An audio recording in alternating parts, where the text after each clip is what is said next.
Welcome everyone to our annual Ryerson Learning and Teaching Conference. I'm Wendy Freeman. I use the pronouns she, her, and hers, and I'm the Executive Director of the Center for Excellence in Learning and Teaching. When we decided to hold this conference, we wondered, will Zoom fatigue keep people away? But it's wonderful and heartening that so many of you have joined us for the next 2 days to share your experiences and spend time together. And welcome also to those of you who are joining us for our keynote from outside the Ryerson community. We're happy you could join us. I'd like to start by acknowledging the land. I'm a settler living in Toronto, located in the traditional territory of the Anishinaabe, of the Mississaugas of the Credit, and the Haudenosaunee, on land that is covered by the Toronto Purchase Treaty 13 with the Mississaugas of the Credit. These virtual times encourage those of us who are settlers to learn more about the land on which we are working. Today and tomorrow, we gather virtually to share our experiences of learning and teaching at this educational institution that bears the name of Edgerton Ryerson. As we do so, we must continue to recognize the long-term harms to Indigenous peoples resulting from his role in residential schools. This conference offers a place for Indigenous community members and others engaged with Indigenous pedagogies and Indigenous knowledges who unsettle teaching and learning at our institution. I encourage you all to seek out these opportunities that are so generously provided and express gratitude to those who share their work. Before we begin, I would like to thank members of the Center Conference Program Committee for all their hard work putting together our first virtual conference. Our program committee consists of team members from each of the resource units that make up the center, and we're led expertly by Tara Bartolini, Communications Coordinator, and Andrea Ridgely, Manager of the Center. And Tara, I want to say I saw the timestamps of your email, and I hope you get a much earned rest at the end of this conference. Many thanks for your hard work in providing this opportunity to gather to Allison Miller, Academic Integrity Office, Hilary Julian from the DMP, Jessica Gianfresco from Experiential Learning, Julia Gingrich from Curriculum Quality, and Sarah Mazrui from Teaching Development. And of course, the center team members, Zara Saida Shah, Angelo Tisi, and Chloe Hazard. And also thanks to the many others who have helped with adjudicating proposals, volunteering to moderate sessions over the next 2 days, and the many tasks that are required behind the scenes to make this event happen. Thank you all. We couldn't be here without all of you. And now I would like to welcome Ryerson Elder Joanne theyre and thank her for joining us with greetings to open the conference. Good morning, everyone. It's certainly a beautiful day. Certainly is presenting the opportunity to open our hearts and open our minds. One thing I'm always very proud of the work that's done at Ryerson, it's its inclusivity, its commitment to social justice and making things right, and for bringing like-minded people together to solve university-wide concerns. It really does my heart good to know that there's so many people here interested in this. I'm certainly impressed with the speaker series that you have. I'm certainly very impressed by all the hard work that it takes to get here and the commitment from everyone to continue to work in a good way. You know, part of my teachings is to be very holistic in our approach. And we give familiar names to things like Mother Earth, Father Sky, Grandmother Moon, Grandfather Sun, to remind us of that responsibility for the environment, for the world. We're simply stewards. And it also reminds us of the responsibility to each other. One of the things that I think makes a team very strong and makes work very positive is differences. We need to celebrate our differences. We need to see differences and even conflicts as opportunity for change and work, and for us to recognize that conflict simply means a difference of opinion. And if we can listen respectfully to everyone, we will all gain knowledge and all recognize that everybody doing this work is in it because they want to make a difference. So I really ask that you hang on to that as you work in anywhere, to those differences, that collision of energy sometimes is very powerful and a great vehicle for change. So having said that, I'm going to offer one of my favorite prayers. And I'm going to be announcing in my ancestral language that my spirit name is Shadowhawk Woman, that I'm from the Wolf Clan, and my ancestry is Omashkigo or Swampy Cree from Attawabasset. Wolf, our clan system is very important to us. It's an additional guide. We learn from that animal and learn about the different concepts. So once again, it's that relationship to all that is. So if I could just ask you to put your paws up if you're comfortable with doing that. That's a universal sign of openness and peace. Wache, Dishnahasan, Sahakutem, Kashishan Ishkul, Mahigan Dodam, Omashkigo. First, let us give thanks for this day, this opportunity that's been given to us to open our hearts and open our minds to a new way of seeing and a new way of being. I call upon any spirits and ancestors who'd like to sit and support this work to come and join us now. And I offer this prayer. O Great Spirit, whose voice we hear on the winds, whose breath gives life to the whole world, hear us. We come before you. We are your children. We are small and weak and need your strength and wisdom. Let us walk in beauty. Make our eyes ever behold the red and purple sunset. Make our hands respect the things that you have made, our ears sharp to hear your voice. Make us wise so we may know the things that you have taught our people, the lessons you have hidden in every leaf and rock. We seek strength, not to be superior to our brothers and sisters, but to be able to fight our greatest enemy, ourself. Make us ever ready to come to you with clean hands and straight eyes, so when life fades as a fading sunset, our spirit may come to you without shame. This prayer has been attributed to several people. When I first came across this prayer, it was attributed to Yellowhawk, who was a Sioux chief. And I just wanted to explain a couple of things in the prayer. Clean hands, come to us with clean hands and straight eyes. Clean hands mean when you made a mistake, you do your very best to set it right. And straight eyes mean you walk and live and speak your truth so you can look each other in the eye. I wish you all a tremendously wonderful event, and thank you so much for allowing me the honor to open the event. Thank you. Thank you so much, Joanne. Now, please join me in welcoming President Lashemi to share his welcoming remarks. President Lashemi will be followed by Dr. Kelly McKay, Vice Provost Academic, to introduce the wonderful Dr. Maha Bali, our keynote speaker. Welcome, President Lashemi. Good morning and welcome. I want to thank Wendy Freeman and her team for putting this conference together. 14 months ago, our university made the switch to remote/online teaching and learning. You may all recall that that decision was on Friday, the 13th, 2020. We closed down the campus middle of Friday. And at 7:30 on Saturday morning, the teaching center team was hard at work, creating content and responding to urgent emails from faculty. Within 5 days, the center transformed into a remote teaching support unit. My deepest gratitude to everyone at the center for your tireless efforts. In an environment full of pressure and stress, you delivered. Your extraordinary support has assisted faculty in creating an excellent student experience. Thank you. Thank you for all that you have done and are doing for our students. To our faculty and instructors, my gratitude and congratulations. In a remarkably short time, you were able to pivot from in-class to virtual learning.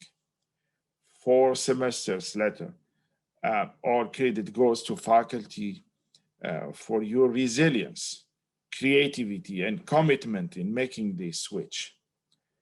That brings us to today and this renewal of the annual Teaching and Learning Conference. It might be one of the most important ever, given the pandemic experience. The organizers have put together a great program with more than 60 presentations, and an excellent keynote with Dr. Maha Bali on connecting equity and care in our teaching. We don't yet know what our campus situation will be for the fall semester. We are working with public health in Toronto and beyond to make sure that the environment is safe for everyone, and it will make an informed decision based on the latest information. We have committed to updating our community by June the 9th, so that students and faculty have time to prepare for the fall semester. There is no question the pandemic has caused us to reflect on past practices and future opportunities and possibilities in teaching and learning. But as this conference demonstrates, while the pandemic has created many, many challenges, it has also launched new thinking and new opportunities. We have seen and accomplished things we could not have imagined before March 2020. If we can take the best of our experience and bring better and more effective teaching and learning with us into the future, that will be the greatest possible outcome. My thanks to you for your dedication to teaching and learning. I wish all of you all the best for a wonderful conference. Enjoy the conference. Thank you. Thank you, President Lashemi, for being with us this morning to open this year's Learning and Teaching Conference. As Wendy noted, my name is Kelly McKay, and I serve as the Vice Provost Academic at Ryerson. I'm very excited to be here this morning to introduce our keynote speaker and welcome Dr. Maha Bali virtually to Ryerson.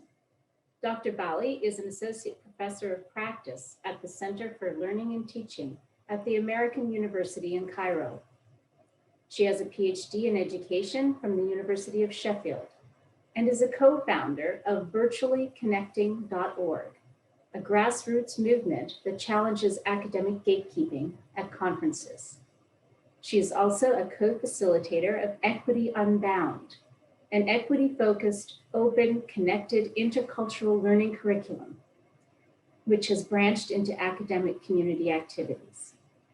She writes and speaks frequently about social justice, critical pedagogy, and open and online education. Today, Dr. Bali will lead us through an interactive keynote exploring the intersections of social justice and care during and beyond the pandemic.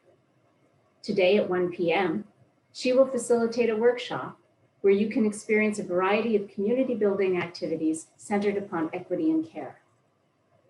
The chat is open, and the question and answer features are now turned on for the duration of the keynote presentation. We kindly ask attendees to either submit questions to the Q&A feature or participate via the chat. Moderators will be monitoring the chat and the Q&A to direct questions to Dr. Bali. Please join me now in welcoming Dr. Maha Bali. Assalamu alaikum, everyone. This is a greeting that means peace be upon you, and it works morning, evening, afternoon, hi, bye. It's 4 p.m. over here in Cairo. Welcome and thank you for joining me. Thank you, Kelly, for the introductions, and thank you everyone for having me with you today. I'm going to start sharing my screen, and I'm going to be talking to you today about centering equity and care beyond the pandemic. I think we've learned a lot during the pandemic that I hope that we can take forward with us, and that a lot of the uncertainty and trauma that's been happening through the pandemic may continue even after we're back together in a more normal space. I know there are several people here from different places, not just from Ryerson, and that's why I want to do a sort of Sleepless in Seattle introductions in the chat. Just tell me, how are you feeling and where are you? And feel free to give a land acknowledgement to where you're at if you're on land that is colonized. So could you please let me know how you're feeling? I feel like with this pandemic, we're all in ups and downs. And I always like to start with students, with faculty, with whoever I meet. How are you feeling today and where are you? I'll just pause for a second while you type in the chat. And remember to do all panelists and attendees, because otherwise only the panelists will see it. So Robert is saying, great, coffee is warm. Yep, I've got my hot drink as well. I hope you've got yours. I know it's early in some parts of the world. Oh, Wendy, that's nice. And you're in Toronto, okay. Feeling hopeful. Michelle's talking about the weather. It's good. So much better than winter. Hi, Richard. Hi, Jackie. I cannot pronounce the ancestral land names, but you can read them in the chat. And thank you for all of those who are typing those in. Feeling tired, Andrew, yes. I think tiredness and exhaustion is one of the things that's been quite common throughout this pandemic when I ask how people are feeling. Grateful for the sun, that's good. It makes a huge difference, doesn't it? You're in Sheffield. I did my PhD in Sheffield. Okay, I'm happy you guys have sunshine. I hope you get a chance to get out in the sunshine and not have to spend the entire day indoors today. Tired at the end of the day in Finland. Thank you for joining us at the end of your day. I hope to make this a fun experience in the middle of your day. Well, I read about the dish with one spoon when I was reading about territory acknowledgement. So this is, I did not know that that was what this, what Toronto was called as well. Oh, Hele, thank you. All right, I'm going to move on. Just to let you know what the plan is for today. We just checked in to see how you guys are feeling. Then we're going to do something called Chatterfall, which is going to expect you to contribute a lot in the chat. And then I'm going to talk to you about equity and care and a few of models of thinking about equity and care that I've been working on recently, including the Rumi cheese analogy and a new thing that I came up with, which is compassion by design. And I'm hoping to collect some of your stories. Hopefully we'll have enough time to do that. If we have time, we'll go through some community building strategies, but whatever we don't have time to do today, because I might have a lot of interaction from you, you'll have the slides and you can also explore a lot of the websites that I'm talking about, and then hopefully we'll have time for some key takeaways. I just want to say Eid Mubarak to anyone who has celebrated recently. I didn't want to miss that. It was just last week. And I will not repeat the territory acknowledgement. Joanne has already done this, and Wendy has done this, and Joanne has done it so beautifully. I think it makes a huge difference when someone from where you are is saying it from the heart and contributing more to it. My contribution here as an Egyptian who is not with you in Canada, I've actually never been to Canada, is just to remind us that coloniality survives colonialism. It's maintained alive in books, in criteria for academic performance, in cultural patterns, in common sense, in the self-image of peoples, in aspirations of self, and so many other aspects of our modern experience. In a way, as modern subjects, we breathe coloniality all the time and every day. And so we need to decolonize or decolonialize each of these aspects as academics in every practice that we do. And just me being here right now, I am using the oppressor's language because this is the only language that I can use to talk to you, and I can reach more people when I speak it. But I am privileged to have this ability to do that. These are the slides that I've got. I'm going to put the link in the chat. It's case sensitive, and you can comment on these Google Docs. Hi, Dipali. You can look at them later. You can look at them now, whatever you're more comfortable doing, and you can look at them later and put comments for me, and I'll try to respond to them. Feel free to share them on Twitter if you like. An important thing I like to say at the beginning of my keynotes is to remember that keynotes appear like the work of one person. I'm the one who's being invited. I'm the one whose name is on this, but there are so many others who inspire me, and I'm going to try to recognize them as much as possible throughout the keynote as from what I've been inspired with. So it's time for the Chatterfall. This is something a lot of people tend to like, and it's your opportunity to be part of this keynote and to make it unique to you. And the first question I have for you is, what's an important thing you learned or achieved in the past year? Tell me in the chat.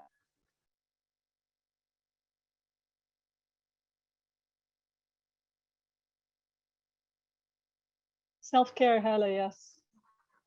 I don't know how often I'd heard that term before the pandemic, but definitely one that's been happening a lot lately.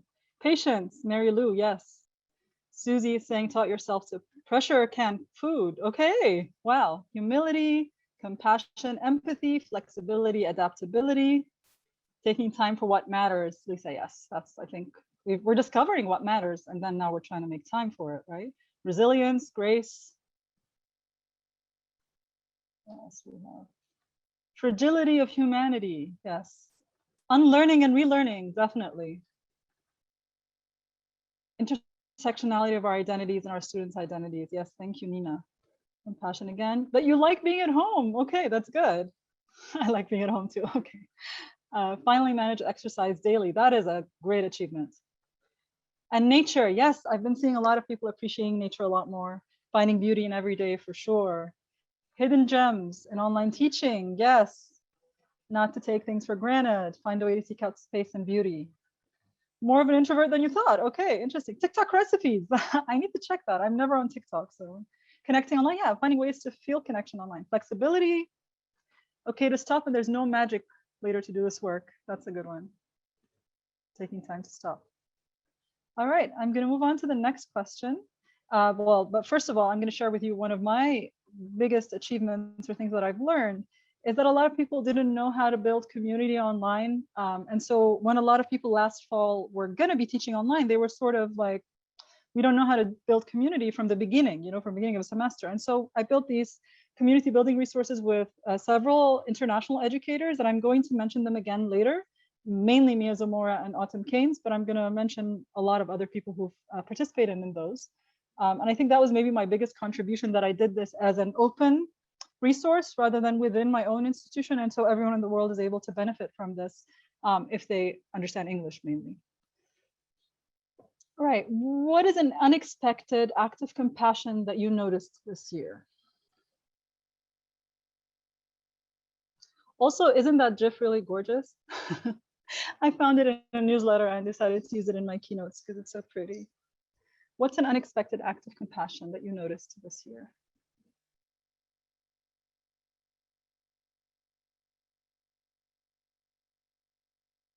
Flexible deadlines, yes.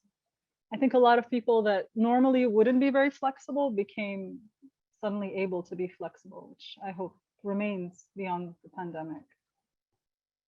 Because life happens all the time, right? Not just because there's a pandemic.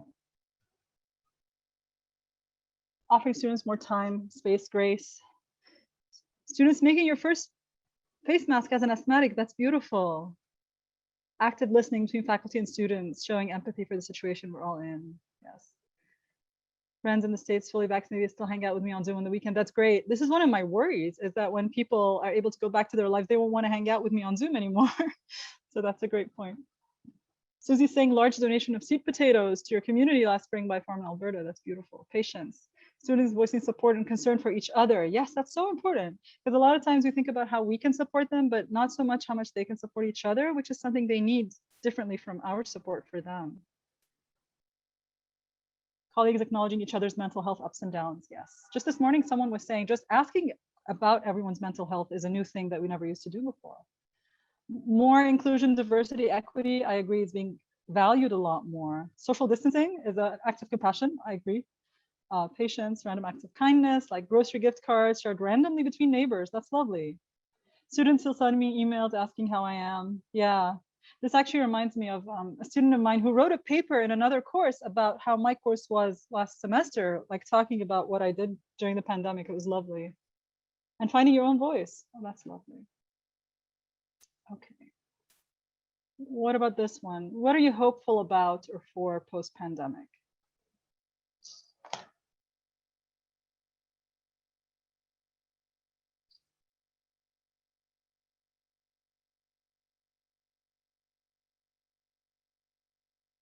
Hugging your family, seeing them in person, yes. Oh my God, I miss hugs. My daughter, last year when I said, what do you want most after the pandemic? She said, hugging party. She'd bring everyone she loves and be able to hug them again. Cleaner environments, yes, Mohammed. More informal and spontaneous interaction with colleagues and students. Yeah, it's harder to do it online. It's possible, but just harder.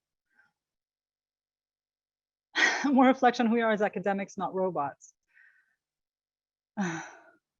Seeing your family, being able to travel again. Yeah, live music. My daughter's a musician. I know in the UK, they started to do live music as an experiment. I don't know how that turned out for them. Getting together with family and friends, yeah. So a lot of social aspects, I think, are a big deal. All right, I'm going to move on, but I'm gonna ask you to participate a lot more in the next few slides as well. I talk a lot about equity and equality, and I'm going to go quickly through this one because I go through it a lot. You've probably seen some version of this or something similar to this, but I like the non-baseball example because we don't play baseball in Egypt. So this one is an agricultural example. So you have apples, and I think one of the key differences between equality and equity, other than the fact that people need different amounts of support to be able to reach the same goal, is the way the shorter person in yellow in the equality image isn't even reaching for the apple, whereas the person in the middle is jumping.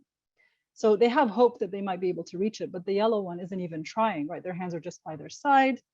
But more importantly, and everyone who has children or anyone who really looks deeply at students knows that people need different supports to be able to reach the same goal, to be happy. But we also know that not everyone wants an apple, right? Now, you don't get oranges on apple trees, but it's important when we're thinking in decolonial ways and thinking about equity truly, is to look at the person that we're trying to support and figure out that maybe they want something different than the end goal that we set out for them. And more importantly, there are some invisible inequalities that we can't see. So someone may appear completely privileged, but they have mental health issues right now, and they need care more than they need apples. My daughter said, she's seen these so many times, and the last time she saw it, she said, an apple won't satisfy their appetite for love. And I think the pandemic is one of those situations, and post-pandemic, a lot of people will still have some lingering trauma, right? Like post-traumatic stress, that we won't know what has happened to them throughout the pandemic, how they've suffered. And so to keep in mind that there may be disabilities or suffering or oppression that we can't see. And to remember also that that image makes it seem like achieving equity is something static, but it's more of a process. It's more like a marathon and not a sprint. And it's a lifelong commitment with no shortcuts. And so thinking about this, social justice is multidimensional, just as oppressions and inequalities are multidimensional and intersectional. This seems obvious, but let's look at how it would work in practice. So I don't know if anyone in this room is Egyptian or if anyone is from my part of the world and they know what Rumi cheese is. I'll tell you what it is in a second. And I've got the thinking process spelled out on my blog, and you can look at it in more detail later. But someone called Ian McKay developed a model, not using Rumi cheese because he's not Egyptian, using Swiss cheese. And this is what it looks like. It's the respiratory virus pandemic defense model. Basically, what he's saying is, you know, Swiss cheese has holes in it. And so if each of these holes, if each of the slices of Swiss cheese will have holes in different places, and each one of these is a defense against a respiratory virus such as the COVID-19 virus, then what you want to do is you want to do as many defenses as possible to avoid getting a person infected. So there are things like social distancing, like masks, like hand hygiene, right? These are things you can do on your own. And then there are other things that are shared responsibilities like ventilation and like government giving financial support for people to stay home and quarantine regulations and vaccines. None of these things alone will protect you completely. There will be percentages. Even vaccines are not 100% effective, right? But if you do all these layers, you're more likely to prevent someone from getting it. And occasionally you're going to get unlucky and someone will still get the virus. I got COVID while I was wearing an N95 mask, so it can still happen. But the idea here is do as many layers as possible. My version of it using Rumi cheese is to say there are a lot of oppressions and causes of inequity and need for care that students have.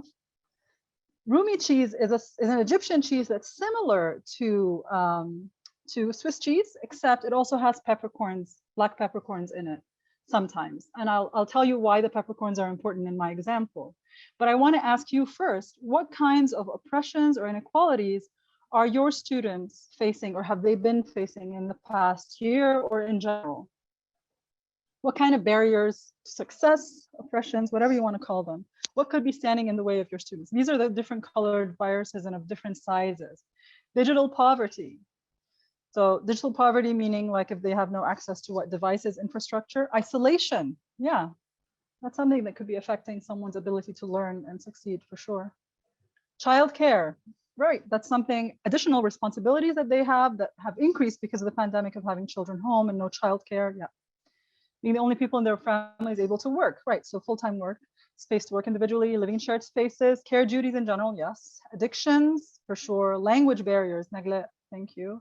Food inequities, houselessness, time zones, for sure. Oh my God, I have friends whose kids are in a Canadian university and they do exams at 3 a.m. our time. Busy homes, yes, lots of people, and scheduling barriers. All right, so these are all individual barriers that some of your students face. And yes, things like learning disabilities and mental health issues for sure. So if you know that these are the kinds of inequalities or barriers your students face, what kind of teaching strategies, Zabidia says, I'm sorry if I said your name wrong, racism, yes, that is another huge one, right? What kind of pedagogical strategies would you apply at whatever level of granularity to help you address these? You know what kinds of things your students are facing. Sometimes you know ahead of time, sometimes you discover after you meet them, right? What kind of pedagogical strategies can we apply that would help with this kind of thing? Taped courses, I think you mean pre-recorded, right? So definitely that would help solve some of the time zone issues, right? Not requiring students to turn on their videos, thank you. And that's a huge one for people who are sharing spaces, right? Just the variety of strategies, like Hela is saying, is huge. Flexibility with regards to assignment deadlines, for sure, definitely. And that's one of the simplest granular things that you can do if you're able to. Tests that are not timed, yes, perfect. That helps solve that 3 a.m. exam, right? Open book, open time exams like over 2 days or whatever. Animation and storytelling to help motivate, yes. Regular check-in sessions, that's beautiful, Rashima. Low bandwidth tools for sure. Not using proctoring, thank you so much. Several of you have said that now. Creating a syllabus representative of different voices and our identities. That is great for like decolonizing and for people who are facing racism. Thank you. Providing in-home technology. That's a more of a systemic thing that the university can do, right? Rather than each individual on their own, giving them technology, extra laptops, getting them internet, yes. Alternatives for specific assignment types, perfect, yes. And sharing lecturers' feelings to remove stigma. That is so important. Thank you for mentioning that. So making your own self vulnerable, right? Reaching out frequently, offering support services, open book tests, yes, with professor present for questions. I love that as well. And offering financial support. So some of these are systemic, right? These are things at the institutional level, and some of them are at your individual level. And this is just me giving an example of one of them and saying something like culturally relevant pedagogy is great for addressing things like racism and xenophobia, right? But there are other things like heteropatriarchy, ableism, whatever kind, neuronormativity, these are all kinds of barriers. You mentioned other ones. The black peppercorns are interesting because they represent something that is an anomaly that some slices have and some of them don't. And sometimes people really like those black peppercorns. I guess that's why they're there, but I don't like them. My daughter doesn't like them. And so something can be part of a slice that's supposed to support one group, but it can be harmful or uncomfortable for another group. And that's something we just need to acknowledge and just take in stride and figure out how to make other things help each person. So I think you know what your context is and you figure out which slices you need, which ones are systemic that you need to advocate for on the institutional level, and which of them you can do individually in your own classes.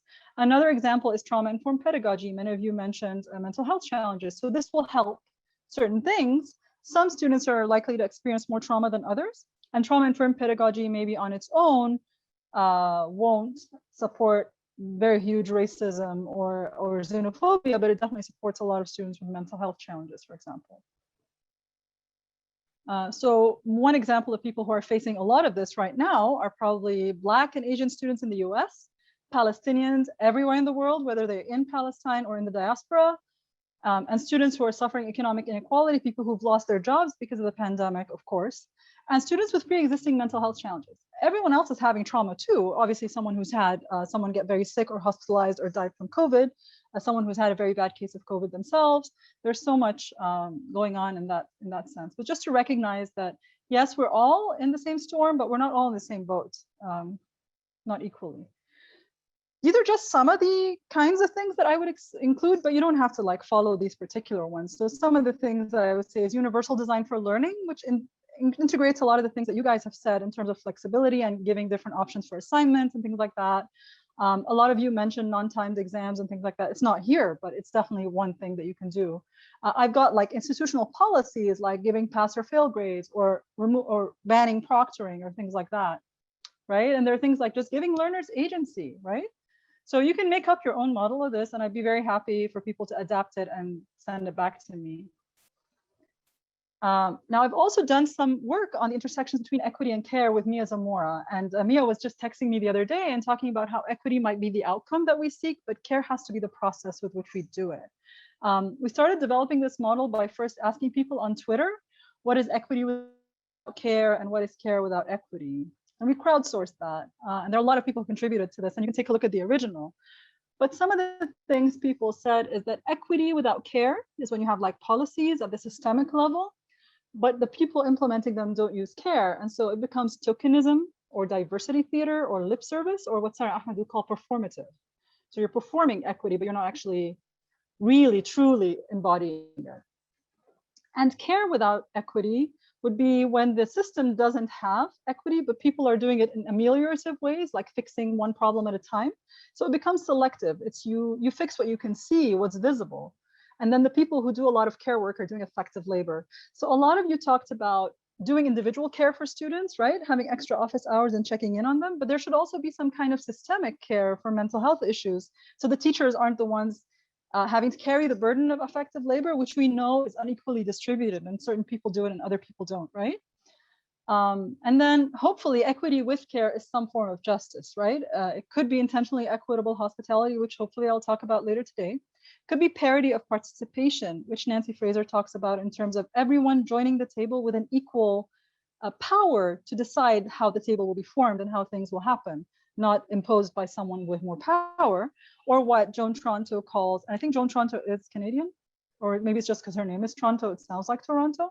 But anyway, she talks about democratic care, right? Care where the people who are receiving care are able to decide how they want care to happen. All right, so one of the things is caring without equity means caring for others and burning yourself out sometimes. So faculty developers, mothers especially, or single parents in general, medical professionals must be burning out right now, and because there is no equity in a lot of systems, even in medical systems that are supposed to have a little bit more equity. And care without equity could be like institutions offering well-being workshops for employees, but nothing to modify the work schedules and practices that are creating the stress in the first place. I saw that in the schedule for this conference, there are several people talking about well-being. I'm not sure at which level, but this is one of the important things that people have complained about, right? And remembering that care is not an unqualified good. I'm going to pause here. Tell me if I'm talking too fast. And I also want to invite you to share with me when care could possibly be harmful. Volunteering work, Ashraf is saying most of the time, yes, I guess that's kind of this care without equity is someone's volunteering and other people aren't. Right? When can care be harmful? Yes, so it can be harmful for the caregivers in an inequitable environment. Yeah. What else?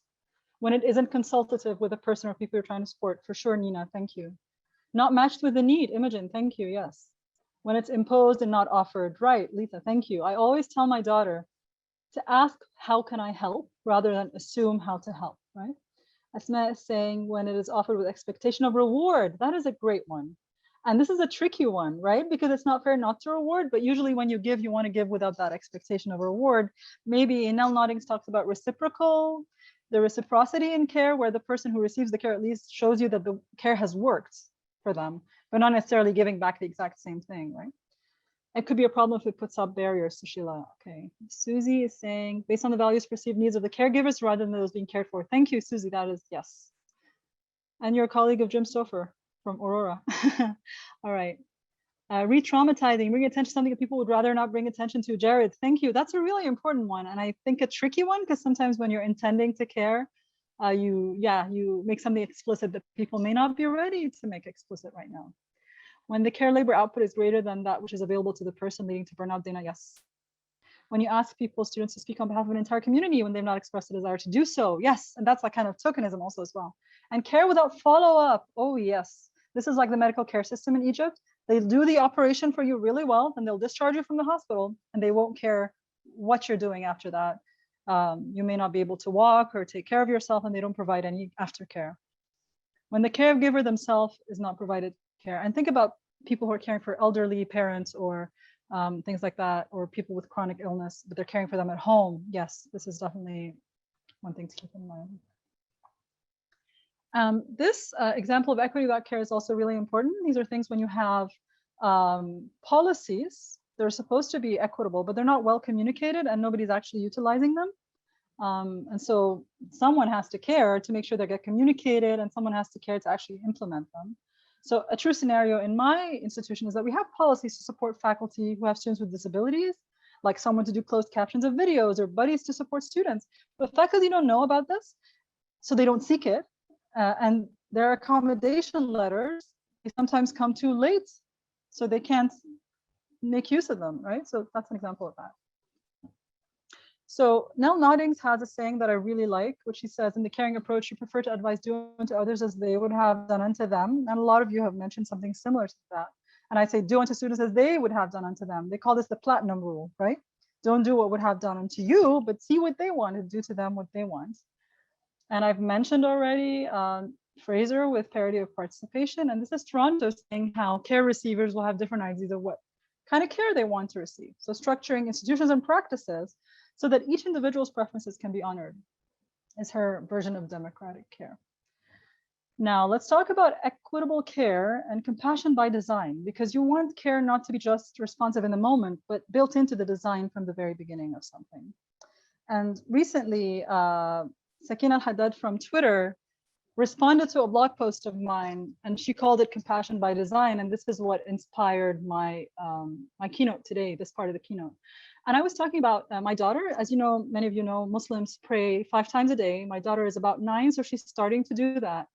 And there was something that was like becoming a barrier for her of managing to pray 5 times a day, until one thing clicked with her, that she realized that if she missed a prayer, because prayers have times, right? There's a time where you have the call for prayer and a few hours afterwards during which you can pray on time. And she realized that if she misses one, she can make it up the next prayer. And this transformed her entire praying experience, because she's like, oh my God, I can actually manage 5 prayers a day, even if I miss one. And if she misses it that entire day, she can pray it the next day or the next week. And that is already built into the system, right? There's a perfect time to do it, which is when the prayer is, you have a couple of hours later, which is completely fine, no penalty for being late. And if you completely miss it, it's okay, life happens, and you can just make it up later. And that completely changed her attitude and made her feel like it's possible to do well. And I was thinking about the analogy of this with courses, right? Soft deadlines and hard deadlines, and allowing students to submit late. A lot of you talked about flexibility in deadlines. And I like this idea of compassion by design. And so what does compassion by design look like in your teaching? Other than flexibility with deadlines, what other things do you do? I'm asking, so I'll pause and see what you write.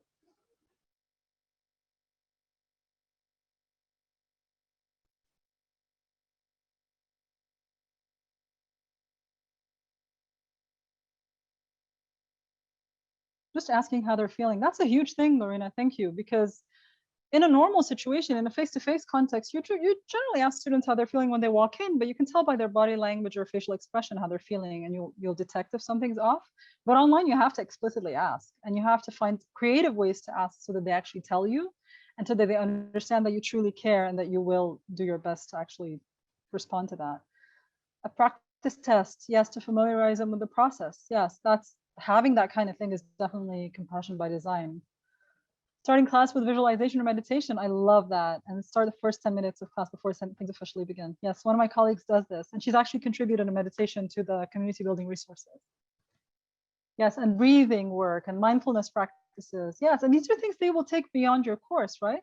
Alternative options for group projects, for sure. GIFs, Helen, yeah, I use that sometimes in classes. Like we have Slack, and they'll use GIFs to express themselves in between classes and during classes.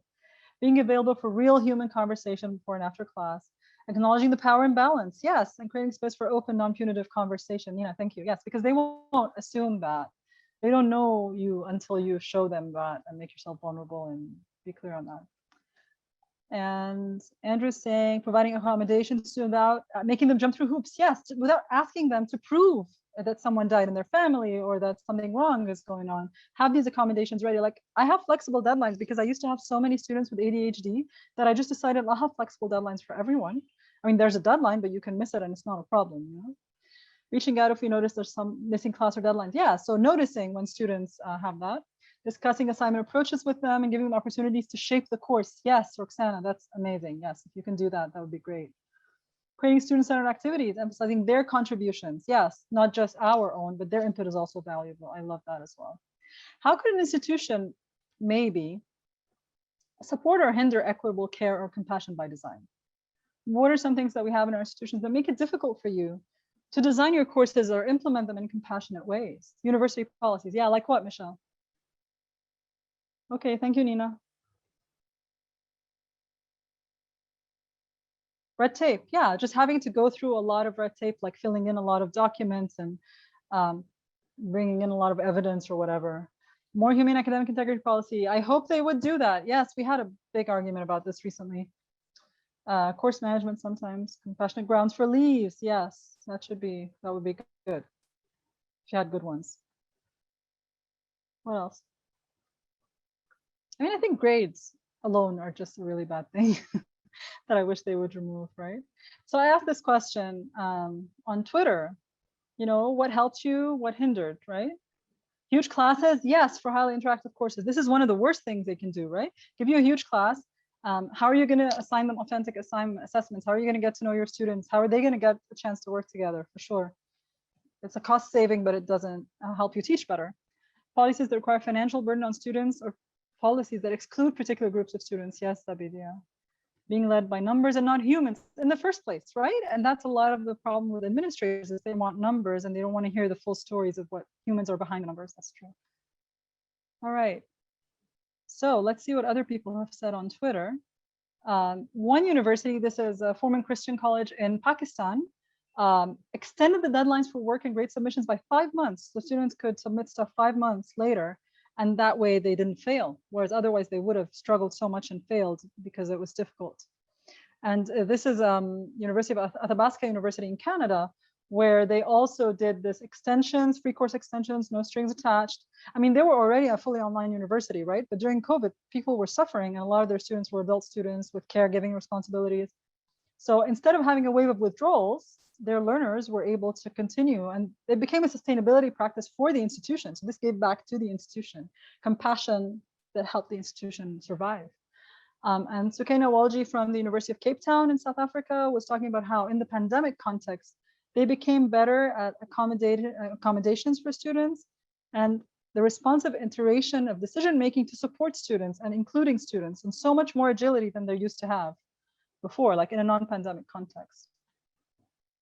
And then there are ways in which a university can care for teachers so that they can care for students. This is Autumn Keynes talking about how leadership in her institution, they discouraged proctoring, which a lot of you have objected to, but they also got human graders so that they could support faculty to do authentic assessments, which is very labor intensive. So they got to pay human graders who are like adjunct professors to help them with the grading. And this enabled them to actually do this. And by the way, Autumn Keynes, this Thursday, the 20th, is offering a workshop with a few others called Black Mirror Mad Lib. If anyone wants to attend, it's open to the public.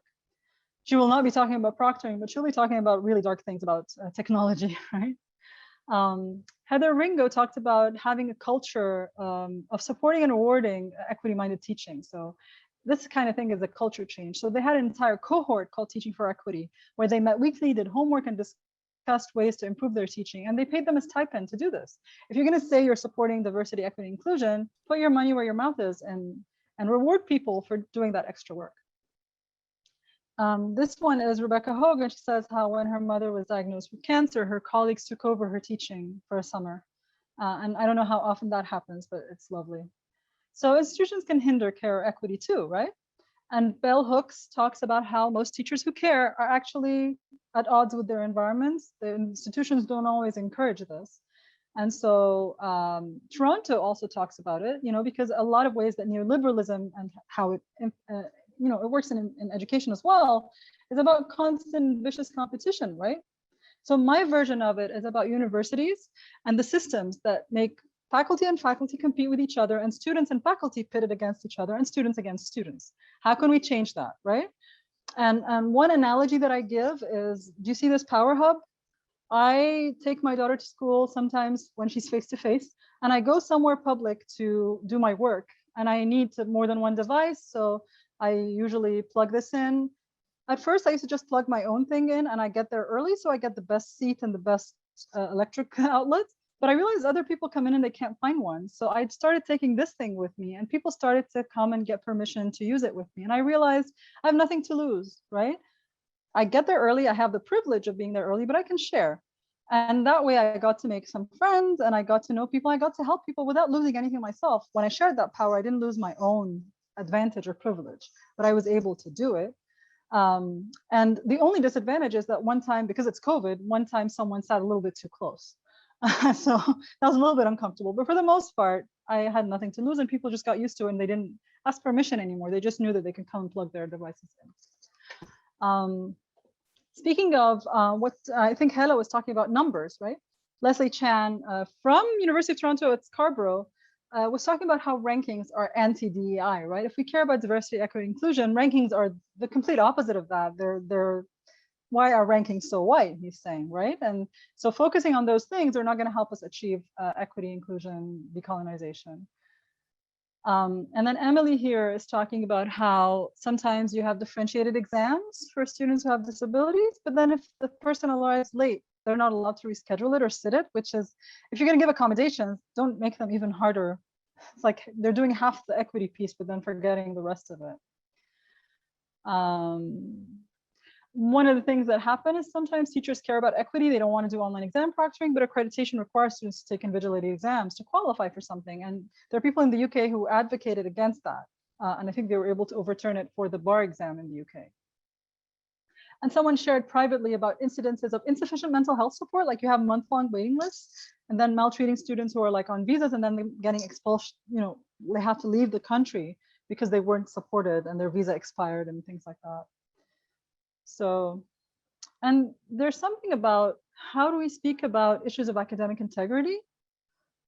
I think I want to say this quote by a Palestinian poet, Murid Barghouti, and he's talking about, you know, it's from I Saw Ramallah. He's talking about Palestine, but this applies to academic integrity. He's saying it's easy to blur the truth with a simple linguistic trick.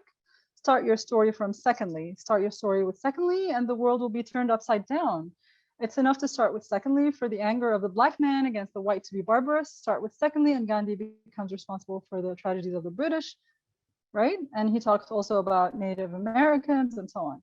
So if when we speak about academic integrity issues, we start with the student being a criminal for having committed an academic integrity violation without asking about the root causes of cheating and plagiarism that are sometimes problems with our policies or for how ill-prepared students are or the kinds of pressures we put on students, right? So how do these discourses and policies treat students as criminals until proven innocent? And how does that sort of hide the story and sort of distort the story of what's happening there? A lot of you talked about academic integrity, so I think this is one of this. Okay, I'm glad you like it, Jackie, thanks. Okay. Now, there's a workshop later today about community building and centering it on equity and care. I'm just going to pause for a second. I'm close to done, actually, I think. I'll just pause in case this feels like it's too fast for people. I hope a lot of you will join me for that workshop. But I will give you a glimpse of some of the things that are on the community building website. And I don't know if any of you have seen this website. So I'm just going to put it in the chat. You can explore it later in your own time. This is what I built with Mia Zamora on Keynes and a lot of other educators in the world. And I want to invite you to contribute as well with your own community building activities. What have you been doing and what would work fully online, but also what would work in a hybrid context, which a lot of us are going into, right? What White and Toronto say is that the notion of one model of care will work for everyone is absurd. Humans vary in their abilities to give and receive care. And I think to do it online is also something we all vary in how well you're able to express emotion and care online. I don't know if you guys have felt it, but it's actually more exhausting to express emotion online. And not everyone can do it. Not everyone can do it in fully text-based environments. I did my entire master's degree text-based asynchronous, and I was able to express emotion, but a lot of people can't do that. And so a lot of the guidance about going asynchronous in order to provide equity for people who don't have stable internet connections is very important. But for example, in my case here in Egypt, most of our students did have good internet connections. The government improved the internet, so it helped. And they needed the emotion of the emotional, socio-emotional connection of synchronous sessions, for example, and they were exhausted by reading too much, for example. And And so the values underpinning the design of these community building resources is intentionally equitable hospitality, which is a notion that I co-developed with some others. And it's about seeing yourself as a teacher, as the host of a space, thinking about how you make the space hospitable and welcoming to students, recognizing equity is that not all of your students need the same thing to feel welcome, right? So like, you know, a lot of people online talk about how to do something like, let's do a virtual beer or a virtual pub. And this is very exclusive to me because I'm a Muslim and I won't go to places where they serve beer, right? So it's important to think about who helps design the space with you, whom do you consult with, your students, especially your most marginalized students, right? Being very intentional about it. And so when we design these activities, we're trying to say, here's one way you can do it. Here's an adaptation of how you might be able to do it elsewhere in other ways. Think about who has access, whose culture dominates, who has power in this kind of design. And the adaptation has to happen both by design ahead of time, think about these things ahead of time, but also to adapt in the moment. Like you won't necessarily know everything that could go wrong, but you have to be ready to adapt in the moment with care. So some of the dimensions we have there are, how do you do introductions synchronously or asynchronously? What kind of safety considerations you have to keep in mind online because you're not seeing the students necessarily as clearly? How would you warm up at the beginning of class to get students going and ready to talk? How do you set the tone in your class in general? And how do you do ongoing community building, including something called liberating structures, just to change things up a little bit? So I have a little bit of time left, which I think I will do this very quickly so that we have some time for questions towards the end. So with introductions, I'm curious if you guys do more synchronous or asynchronous approaches. The asynchronous has the advantage of you can keep it for later. You give students time to decide what they want to share about themselves. So I kind of like doing that, but I also do synchronous ones, and we have a lot of ideas for that. One of them is like sharing the story of your name. But after we published that one, which was contributed by Patrice Prosco in the US, others said, oh, but what if someone is trans and they're not comfortable sharing that story? What if someone is hiding and they've changed their name for protection? Maybe they don't want to talk about that. So how do you introduce an activity like that in a way that feels safe for someone to sit it out or just share a story of someone else maybe? And then there's one contributed by Irene Maurer, who's a Kenyan educator, which is what kind of animal would you be? And there's a cultural consideration here, which a colleague from South Africa told us, is that in South Africa, this is really offensive post-apartheid to ask people to compare themselves to animals. So maybe not do that if you're in South Africa. And then there was another one about show us a tour of where you are. But then in the video where we're demonstrating this one, we're like, you know what? Some people's room is not private, like a lot of you said, there are other people there, or their house is just not very well organized today, or they just don't want to turn on their camera. So maybe give them an option to just upload a photo or describe something, all right? And then there's one which is surrealist drawing, getting their camera, like getting your hands and eyes off the screen, but has deeper connotations for your course of what does it mean to draw someone else or yourself, and what does it mean? Among the warm-ups, importance of checking in, which some of you mentioned, it's important for me when I do warm-ups is that not every warm-up will include everyone, so I change them up. I do some text-based, some visual, some oral, even the ways of checking in. Is like sometimes I put lots of pictures and I say which one of these pictures represents how you're feeling, or I do a word cloud or things like that, right? And then sometimes I get them to put their eyes away and do write on paper, something called spiral journal. And if you come to the workshop today, you'll experience this one. And there's some that are kinesthetic, like opposites, which is a theater of the oppressed technique, which is really cool. And there's a video of that here as well.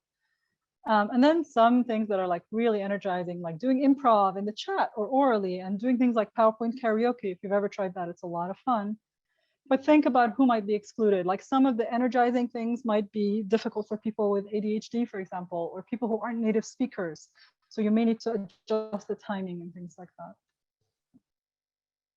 And then setting the tone with things like recognizing trauma-informed pedagogy, doing gratitude journaling, inviting students to give you feedback on the syllabus by annotating it, and creating these third places where they can chat to you informally outside class, developing community guidelines with them, surveying them before, during, after, you know?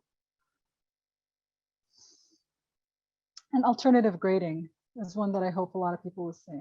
Dividing students into groups, definitely for warm-ups. I like dividing students into groups. A lot of these ongoing community building activities and the liberating structures involve that. So conversation cafes, making sure everyone's voice is heard in small groups of like 4 or 5.